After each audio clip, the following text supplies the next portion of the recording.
warahmatullahi wabarakatuh. Salam jumpa dengan segmen dialog khusus Jateng Pos TV, pemirsa. Kali ini dialog khusus kita sangat istimewa karena kita akan berdialog khusus dengan Bapak Kepala Balai Teknik Perkeretaapian kelas 1 wilayah Jawa bagian tengah.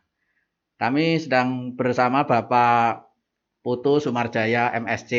Beliau adalah Kepala Balai Teknik Perkeretaapian wilayah Jawa bagian tengah yang pada kesempatan dialog khusus ini sudah berada di ruang studio Jateng Pos TV. Terima kasih Pak Putu. Selamat siang. Pak Putu, masyarakat selama ini kalau bicara kereta api itu yang dikenal hanya PT KA ya. Ternyata gitu ada lembaga lain yang sebetulnya lebih concern untuk mengelola regulasi ya dan bahkan manajemen rel kereta itu. Tetapi banyak masyarakat yang tahu. Mungkin di sini perlu dijelaskan Pak Putu apa bedanya Balai Teknik Kereta Api dan PT KA, Pak? Ya, memang kita sadari bersama selama ini kalau bicara kereta api orang pasti mindsetnya lari, oh ini PT KAI, PJKA dulunya. Nah ini memang itu terjadi karena yang berhubungan langsung dengan masyarakat memang teman-teman PT KAI karena mereka adalah selaku operator penyelenggara prasarana sarana perkeretaapian. Namun kita tidak bisa lepas bahwa dari sisi regulasi, regulator itu ada namanya Direktorat Jenderal Perkeretaapian di bawah Kementerian Perhubungan, di mana Direktorat Jenderal Perkeretaapian itu memiliki unit penyelenggara teknis atau kantor cabang lah secara umum di masyarakat tahu di Jawa bagian tengah, namanya Balai Teknik Perkeretaapian kelas 1 Jawa bagian tengah. Secara umum memang tugas kami adalah selaku regulator, kami memastikan bagaimana penyelenggaraan perkeretaapian itu bisa selamat, aman, nyaman, dan bisa dijangkau oleh seluruh masyarakat. Tugas kami yang utama untuk memastikan itu adalah bagaimana kita memastikan ketersediaan layanan perkeretaapian. Karena kita ketahui sendiri, investasi di bidang perkeretaapian itu cukup tinggi. Makanya pemerintah hadir di situ. Makanya rata-rata hampir sekarang ini 90% pembangunan di bidang perkeretaapian itu masih dilakukan oleh pemerintah, di mana pemerintah itu menugaskan Direktorat Jenderal Perkeretaapian untuk melakukan pengembangan di bidang prasarana perkeretaapian. Nah itulah bedanya, di mana PT KAI itu adalah selaku operator, mereka penyelenggara, mereka menyediakan layanan perkeretaapian. DJKA ini Direktorat Jenderal Perkeretaapian, Balai Teknik Perkeretaapian kelas 1 Jawa bagian tengah itu adalah selaku regulator. Kami memastikan pelayanan yang diberikan oleh PT KAI itu aman, selamat, nyaman, efektif, dan efisien. Oke, Pak Putu. Ya. Secara teknis tugasnya Balai Teknik apa, Pak? Dalam perkeretaapian ini? Tugas kami ya tadi memastikan, kalau kita bicara itu memastikan penyelenggaraan perkeretaapian, baik sarana, prasarana, angkutannya, keselamatan itu. Jadi relnya berikut gerbongnya. Ya, jadi prasarana, mesin dan gerbongnya. Ya, prasarana, relnya, sarananya itu keretanya. Kalau sarananya itu memang lebih banyak investasi dari PT KAI. Tapi kami memastikan sarana yang digunakan itu layak. Layak dari sisi keselamatan. Oh, begitu. Ya, dari sisi relnya, prasarana, kami selama ini membangun prasarana tersebut. Kita lakukan pembangunan. Jalur ganda misalnya lintas selatan, lintas utara itu kita lakukan pembangunan.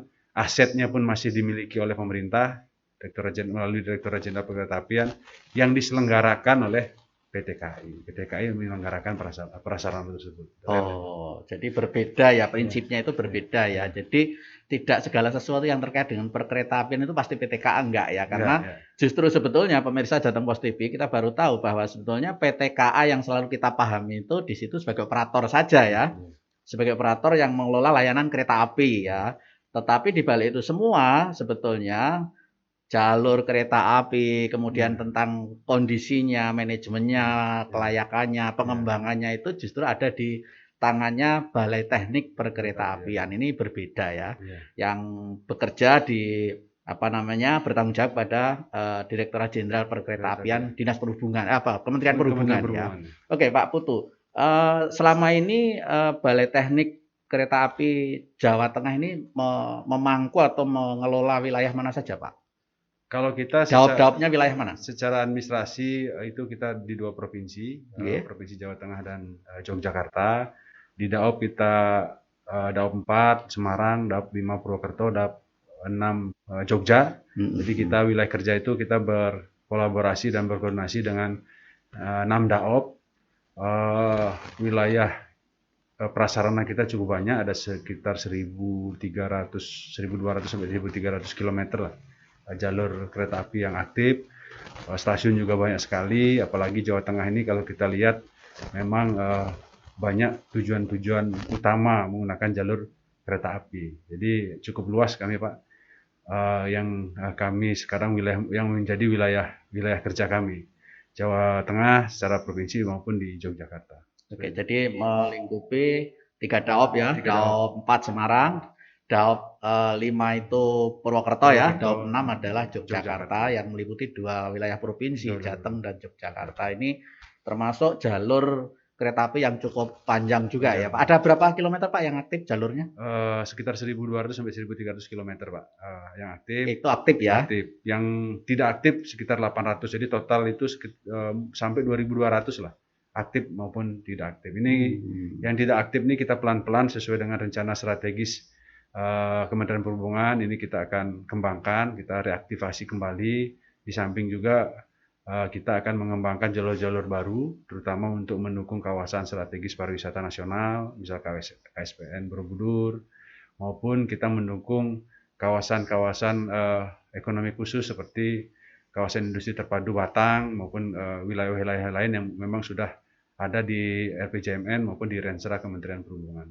Oke, itu di antara yang aktif ada yang tidak aktif ya, Pak. Yang tidak aktif sekitar 800 itu di wilayah Jateng DIY itu ya? Ya, Jateng DIY. Itu posisinya memang mati, Pak. Itu relnya ada tetapi tidak berfungsi atau tertimbun tanah atau gimana itu? Macam-macam, Pak, kondisinya. Memang kalau kita lihat rata-rata jalur kereta ini, rel ini kan dibangun pada saat zaman Belanda, Pak. Oke. Nah, banyak memang jalur-jalur itu yang saat ini dalam kondisi yang tidak aktif, di mana sudah banyak yang sudah diokupansi oleh kegiatan yang lain, sudah tertimbun dan lain-lain. Ini memang memerlukan effort yang cukup besar bagaimana kita mereaktivasi jalur-jalur kereta itu. Karena pertama kita harus memindahkan penduduk yang ada di sepanjang jalur yang tidak aktif tersebut, habis itu kita melakukan pembangunan secara fisiknya.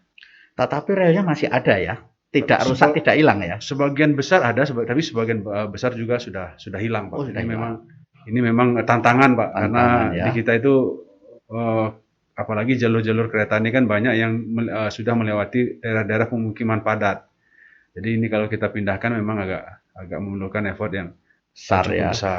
Jadi investasi dibanding dengan bagaimana untuk mengaktifkan kembali itu kayak tidak imbang gitu ya. Itulah yang mungkin membuat sampai saat ini mungkin agak kurang getol untuk mengaktifkan jalur-jalur yang sudah nonaktif itu ya. Padahal kalau diaktifkan mungkin sebetulnya cukup menarik ya, Pak ya, karena kan kalau tidak salah itu berada kalau di Pantura ini ya, Semarang, kemudian ke arah Demak, ke Pati, ke Rembang sana, sampai sana ada ya sebetulnya ya. Ada, Pak. Jadi memang kalau kita lihat jaringan rel existing yang zaman Belanda itu kan memang sudah cukup banyak, Pak, dibandingkan yang ada sekarang. Nah, ini memang kendala paling utama itu adalah investasi di bidang rel perkeretaapian, prasarana perkeretaapian kan cukup tinggi, Pak. Tinggi ya. Tinggi sekali itu. Jadi, nah ini pemerintah sekarang kan melihatnya dari sisi prioritas. Harus masuk dulu di RPJMN misalnya.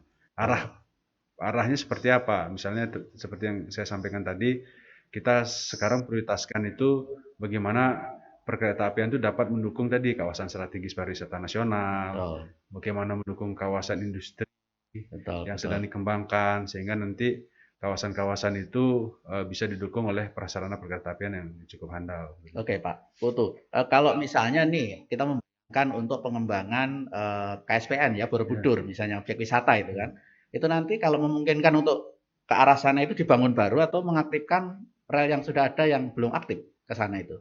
Nah, ini kebetulan studi trasenya sedang dibuat, Pak. Oh, sudah Ya, dibuat rasanya ya? sedang dibuat studi trasenya kan pertimbangan-pertimbangan membuat trase itu kan bukan hanya dari sisi eh, investasi, tapi juga dari sisi kemudahan untuk implementasinya.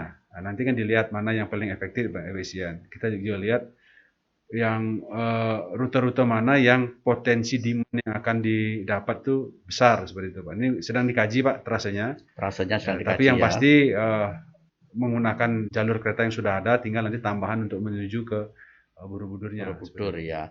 Kalau di arah sana kan berarti kan rel kereta api Solo Jogja ya, Mas? Ya, Atau yang dari Semarang kemudian Ambarawa ke arah Magelang kan juga ada Magelang ya ya. ada. Jadi itu Bisa dikaji, memungkinkan untuk dikaji dikaji trasenya lewat trase. beberapa titik itu ya Iya, iya. barangkali. Tapi itu saat ini sedang dikaji trasenya ya. Sedang dikaji trasenya. Jadi ada harapan mungkin suatu saat akan bisa direalisasi ya. Iya, karena itu masuk di rencana strategis. Sudah masuk.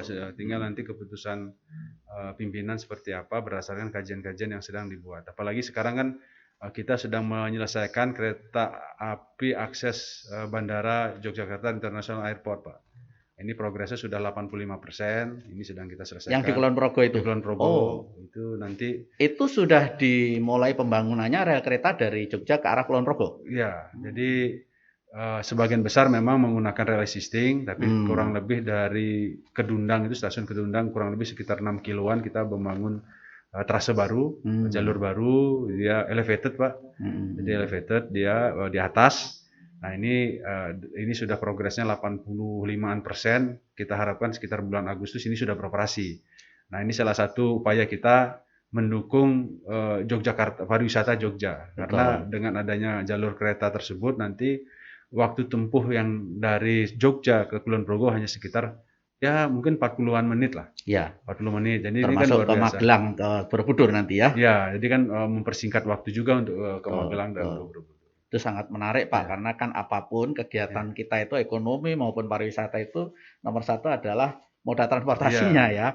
Semakin cepat dan lebih efektif, lebih murah itu akan digunakan oleh masyarakat. Itulah salah satu ciri negara-negara maju kenapa terus mengembangkan kereta api kan gitu. Kita harusnya juga seperti itu kan, Pak ya. Oke, Pak Putu, di antara wilayah ya Jawa bagian tengah ini ada 3 daop itu, di antara keseluruhan rel kereta yang aktif itu kondisinya bagaimana secara umum saat ini, Pak? Baik sekali atau ada mungkin kekurangan-kekurangan? Kalau kita lihat dari kapasitas itu sebagian besar itu sudah double track, Pak.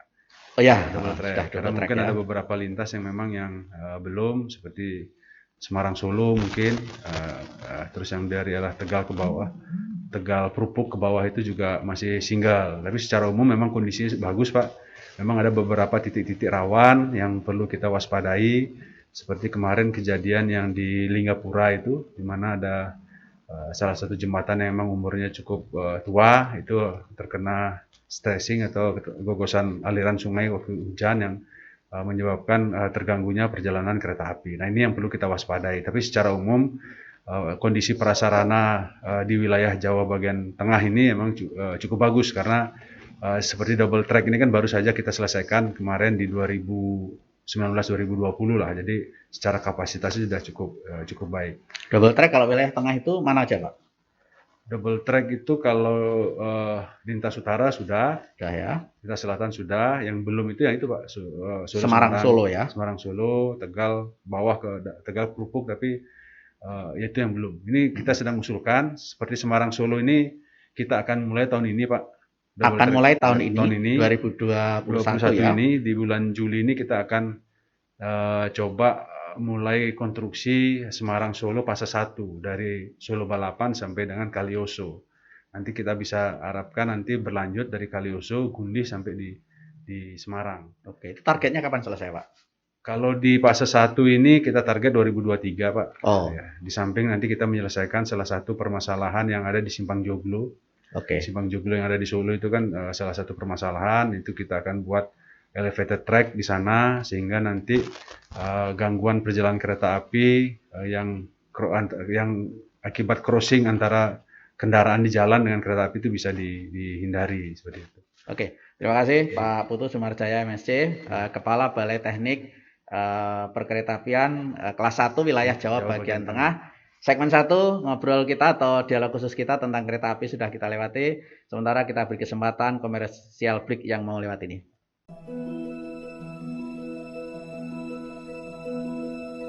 Dalam rangka melayani angkutan massal lintas Jogja Solo, kereta api Prambanan Express atau Pramex akan digantikan oleh kereta listrik yang merupakan karya anak bangsa. Berkapasitas 700 penumpang, dengan gerbong yang luas, nyaman, dan bersih, serta dilengkapi fasilitas AC. Kereta ini nantinya akan berhenti di 11 stasiun penopang.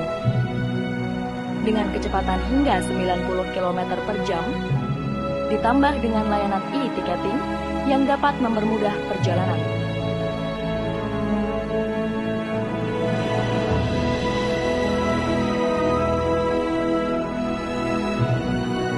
Dengan hadirnya KRL Jogja Solo ini, diharapkan dapat menjadi moda transportasi massal yang memudahkan masyarakat.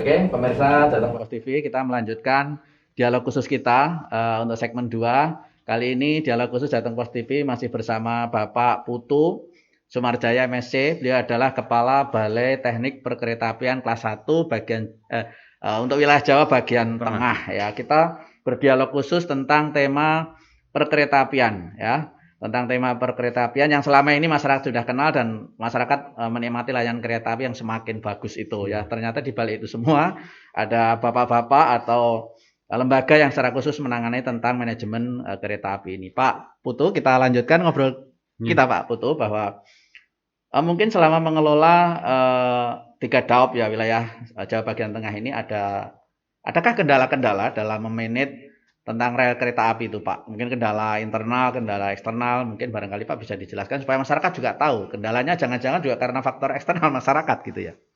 Iya, memang banyak kendala memang di perkeretaapian ini Pak. Jadi pertama memang dari sisi infrastruktur itu kan perkeretaapian itu cukup banyak aset-aset kita Pak. Jadi total itu aset-aset perkeretaapian di wilayah kami aja itu mungkin di atas 15-20 triliun nilainya. Itu cukup besar. Di wilayah Jawa bagian tengah. Ya. Mungkin lebih daripada itu. Apalagi kalau kita lihat dari panjang jalur kereta api ini kan sekitar 1.300-an, apalagi yang tidak aktif 800, itu memang memerlukan pengawasan yang cukup intens. Apalagi kan banyak lahan-lahan yang masih di daerah pengawasan kereta maupun di wilayah-wilayah rel itu dimanfaatkan oleh masyarakat untuk kegiatan-kegiatan yang lain. Nah, ini memang kendala kita, bagaimana kita melakukan pengawasan dari sisi aset. Terus kedua, dari sisi keselamatan memang. Dari sisi keselamatan, ini kereta api ini kan adalah moda yang khusus, di jalur yang khusus, dan memerlukan operasional yang khusus gitu. Jadi banyak sekarang karena perkembangan ekonomi, perkembangan wilayah, tumbuh pelintasan-pelintasan baru yang sebidang, yang mengakibatkan tingkat kecelakaan di pelintasan sebidang itu sebidang itu jalur penyeberangan liar Pak? Ya, sebidang itu ada yang liar, ada yang tidak memang. Jadi betul. Memang idealnya itu semua perlintasan di perkeretaapian itu tidak sebidang Pak, bisa di atas bisa di bawah, idealnya. Namun kan dari sisi biaya itu cukup besar, apalagi sekarang kan banyak pelintasan-pelintasan baru yang bisa dikatakan dalam tanda kutip itu liar, yang sulit untuk melakukan pengawasan. Nah, ini yang banyak terjadi kecelakaan-kecelakaan di sana. Ini masyarakat harus sadar, kadang-kadang masyarakat kita ini waktu itu sangat penting gitu Pak. Dia tidak mau melewati jalan yang lebih jauh untuk menghemat waktu. Jadi prinsip orang kita itu time is money itu benar-benar gitu. Bahkan time is life gitu. Waktu itulah nyawa. Jadi mau mengorbankan nyawa untuk mempersingkat waktu. Ini menjadi kita palang pintu kereta api ya. Jadi tidak mau dengan melanggar ya. Dengan melanggar dan membahayakan jiwanya. Betul. Padahal paling menunggu 3 sampai 4 menit saja. Nah, seperti ini kendala-kendala kita. Namun secara umum sih perkeretaapian sih kan sekarang itu sudah jauh lebih baik lah dibandingkan dulu. Tidak ada lagi namanya penumpang-penumpang yang liar, pengamen di dalam kereta. Peningkatannya cukup banyak lah. Ini Sudah luar ya, biasa. sudah luar biasa. Ini harus kita tingkatkan, harus kita pertahankan karena angkutan kereta api ini kan angkutan massal, Pak. Betul. Angkutan massal yang harus kita tingkatkan karena ada peribahasa, Pak. Negara maju itu adalah bukan orang miskin bisa menggunakan mobil, tapi orang kaya bisa menggunakan Naik kereta api. ya, lebih memilih menggunakan kereta api. Gitu. Karena faktor keselamatan, cepat, efektif ya. Efisien, ya. Betul sekali itu, Iya, Pak. iya, benar. Peribahasa itu. Iya. Bagaimana kita bisa begitu ya? Iya. Kalau di negara maju luar negeri kayaknya Iya. sudah menjadi Sudah seperti tradisi itu. ya, Pak ya. Bukan negara maju itu bukan orang miskin bisa menggunakan mobil, bukan, tapi Betul. orang kaya, orang mampu Sadar dan memilih menggunakan angkutan moda massal. transportasi massal seperti kereta api. Seperti kereta api. Oke, Seperti menarik itu. sekali. Pemirsa, tentang kereta api ini ternyata tidak sekedar jalan, Pak, tetapi bagaimana bisa merubah perilaku orang juga ya. Bagaimana sebetulnya negara maju itu menurut Pak Putu ditentukan oleh orang kaya yang sadar lalu mau menggunakan transportasi massal kereta api. Dan itu faktanya terjadi di beberapa negara maju ya, di Amerika Serikat, di Cina, di Jepang, di beberapa negara Eropa. Mudah-mudahan kita juga begitu dan itu juga sekaligus nanti bisa menjadi solusi kemacetan ya, Pak, di kota, Pak. Orang kita kan umumnya semua berlomba-lomba bawa mobil ya, Pak ya. Nah, nanti ke depan itu bagaimana berlomba-lomba untuk tidak bawa mobil tapi beraktivitas naik moda transportasi massal. Ini luar biasa tugas Balai Teknik Perkeretaapian ini luar biasa. Pak Putu, ini kembali ke masalah eksiden-eksiden yang mungkin masih terjadi ya. Kalau dulu banyak, sekarang kan sudah mulai tereliminir ya. Tapi mungkin 1-2 orang-orang yang masih bandel yang nerobos di palang kereta itu gitu. Itu kan satu sisi sebetulnya tidak sekedar mengorbankan nyawa dia kalau dia ketabrak, tapi juga mengorbankan nyawa pihak lain kan. Bahkan mengorbankan PT Kereta Api itu sendiri atau Balai Teknik ya, karena kan ketika terjadi eksiden mungkin ada yang rusak relnya, ada yang keretanya juga jatuh dan segala macam. Itu bagaimana sih ke depan supaya efektif orang bisa jera itu, Pak? Nah, ini kan ada undang-undangnya itu, Pak. Memang pendekatan kita itu harus banyak-banyak pendekatan yang kita lakukan, Pak. 3I itu kita kedepankan sebenarnya sekarang. Kita melakukan edukasi. 3E ya. Edukasi itu sudah kita buat kegiatan kampanye keselamatan di perlintasan sebidang. Kita sudah sering lakukan. Di mana, Pak? Itu di perlintasan-perlintasan. Oh, gitu. Di beberapa. Jadi setiap tahun itu kita punya program, kita sosialisasikan ke masyarakat. Gini loh akibatnya, baik melalui media sosial dan lain-lain. Termasuk menggunakan TOA di perlintasan itu ya? Kita mengedukasi, Pak. Itu edukasi yang pertama ya. Yang kedua, kita lakukan enforcement yang Bapak bilang tadi. Ya, ini pendekatannya lebih ke penegakan hukum ini. Ya. Kita sudah edukasi, sudah kasih tahu, kita enforcement. Nah, ini yang nanti kita lebih kaji dari sisi undang-undang, karena kan enforcement ini lebih pendekatan ke regulasi, Pak, undang-undang ya. Betul. Ini kita lihat di Undang-Undang 23, apakah bisa nanti pendekatan enforcement, karena yang banyak melanggar itu bukan dari sisi keretanya sebenarnya. Kalau Undang-Undang 23 kan pendekatannya di keretanya. Nanti kita bisa bicara dengan teman-teman lantas, karena yang melanggar itu kan di lalu lintas jalannya, Pak. Betul. Kalau Undang-Undang 23 kan yang ngatur di keretanya, bukan ngatur di jalannya. Nah, sebenarnya sinergi dengan Undang-Undang 22 di lantas ini nanti kita tekankan. Misalnya melanggar itu dianggap sebagai pelanggaran, itu bisa dilakukan tilang. Misalnya rambu di dalam melintas kalau pada saat ada palang atau apa, itu bisa dilakukan pendekatan. Betul. Nah, kalau enforcement tidak bisa, pilihannya adalah engineering, Pak. Engineeringnya ini yang memang memerlukan investasi yang cukup besar. Nanti kita buat bahwa semua rel perlintasan sebidang itu menjadi tidak sebidang. Di atas. Di atas atau di bawah. Ini kan engineering nih, Pak. Ya, di atas atau di bawah jalan umum ya. Di bawah jalan umum. Oh, jadi engineeringnya yang mengalah ya. Ya, jadi tapi di atas dan di bawahnya nanti ya mungkin jalan rayanya gitu. Ini kan nggak mungkin bisa ke atas, karena kalau kereta ke atas itu dia harus dari sisi desainnya lebih memerlukan effort yang lebih besar. Jadi jalan daratnya dibuat jalan layang misalnya. Kayak yang di Solo, Pak, di Purwosari ya saat ini ya. Salah satunya. Baru saja diresmikan ya. Nah, mungkin salah satu yang nanti keretanya yang ke atas itu di Joglo, Pak. Simpang Joglo ini kita buat elevated track karena memang dari sisi eh, situasi lalu lintas di bawah itu simpang 7 memang harus keretanya yang dibuat ke atas. Nah ini dari sisi engineering, jadi tiga-tiganya ini kita terapkan Pak, edukasi, enforcement, engineering ini kita tekankan itu. Jadi Di penegakan hukum di E yang kedua itu kan sebetulnya kalau nggak salah ada undang-undang perkeretaapian yang siapapun wajib mengutamakan kereta api, Pak. Ya. Jadi wajib mengutamakan kereta api untuk nyebrang. Jadi yang kedua mengutamakan orang yang mungkin nyebrang lebih duluan itu diutamakan selesai nyebrangnya ya. Siapapun tidak boleh mengganggu. Jadi kereta api istilahnya harus nomor 1 lah dalam konteks itu ya. Nah maka itu kalau misalnya ada orang bandel tetap nerobos, harusnya memang ada sanksi bahwa orang yang nerobos itu harus ada akibat hukumnya gitu. Tidak sekedar jadi korban kalau dia tertabrak, tapi harus ada tuntutan hukum supaya orang jera. Mungkin ke depannya ya barangkali ya. Ya bisa dibuat itu Pak ke depan sebagai salah satu nanti edukasi ke masyarakat. Karena memang kereta api ini jelas di undang-undang itu kereta api ini adalah prioritas gitu. Prioritas karena makanya dia diberikan jalur khusus. Dan dari sifat sarananya memang dia harus diberikan prioritas. Dia tidak bisa berhenti dan melambat secepat seperti moda-moda yang lain. Betul. Oke, Pak Putu Sumarjaya. Apa namanya? Kadang kita membayangkan ya tentang kereta api manajemen ini kan sebetulnya negara-negara maju sudah lebih berkembang ya, lebih berkembang. Mungkin selama ini di dalam mengembangkan keilmuan teknologi, apa yang sudah kita lakukan dari Balai Teknik? Sudah mengirimkan tim-tim ke luar negeri untuk belajar atau apa mungkin Pak?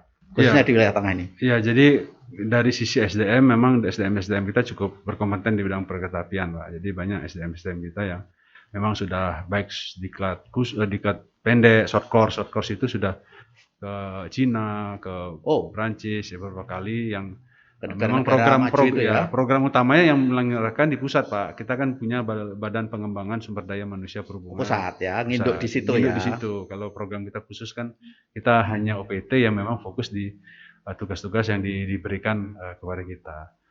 Apalagi dalam waktu dekat ini juga ada program double degree antara memang program Kementerian Perhubungan, UGM dan Universitas Birmingham di Inggris untuk pengembangan SDM perkeretaapian. Karena kan teknologi perkeretaapian ini sangat-sangat berkembang Pak di negara-negara lain. Pak mungkin selintas yang Pak Putu selama ini pengalaman ya, mungkin sudah kemana-mana juga belajar kereta. Kendala luar negeri dengan di sini itu apa Pak kira-kira supaya di sana bisa maju, di sini mungkin belum. Itu apa kendalanya Pak?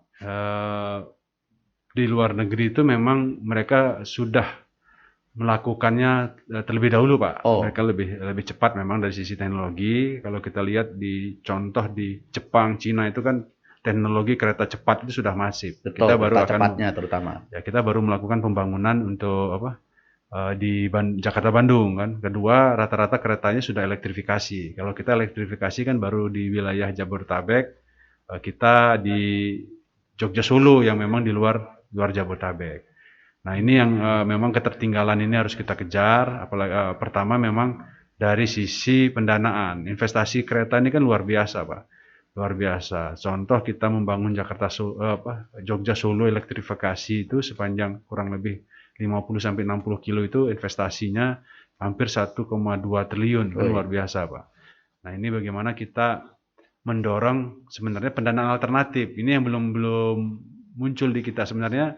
Pembiayaan perkeretaapian itu kalau hanya mengandalkan operasional kereta api tidak akan masuk.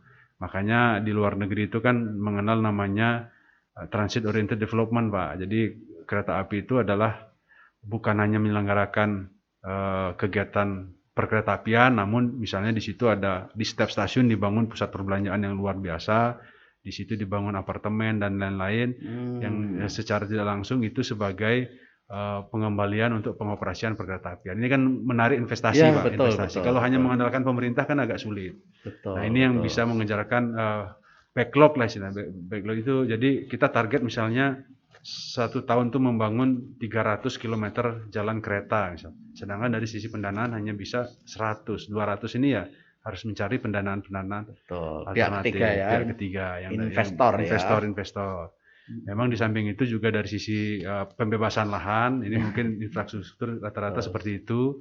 Kan rata-rata di kita itu permasalahan di pembebasan lahan. Namun dengan peraturan-peraturan baru yang sekarang, metode pembebasan lahan itu sudah mulai bisa dicari solusi-solusi sehingga hambatan-hambatan itu bisa mulai dipecahkan Pak, seperti itu. Tinggal modalnya saja Pak Tinggal ya. modalnya saja. Kalau Termasuk yang di modalnya- Sumatera akhirnya gagal atau tidak tercapai 100% itu juga karena Ya. mungkin pihak ketiga belum ada yang Ya, ya.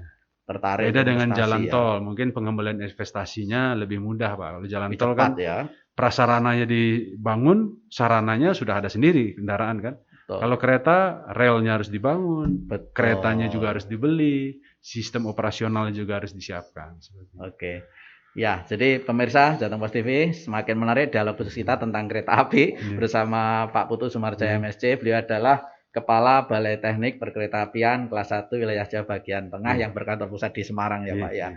Mungkin yang terakhir Pak Putu dari kami, juga kita bermimpi bahwa di sebagian negara Eropa itu kayak di Belanda itu kita menyaksikan, saya pernah ke sana juga itu menyaksikan kereta itu jalan-jalan di tengah kota Pak. Di protokol-protokol kota itu hal biasa, tetapi mungkin 3 gerbong, 4 gerbong menjadi angkutan massal juga. Yang mereka relnya di sisi jalan besar, kadang ada di tengah juga, dan itu terjadi hal biasa. Saya membayangkan untuk mengatasi kemacetan ibu kota DKI Jakarta itu mungkin kalau mau salah satunya seperti itu Pak. Memungkinkan nggak itu Pak kira-kira Pak?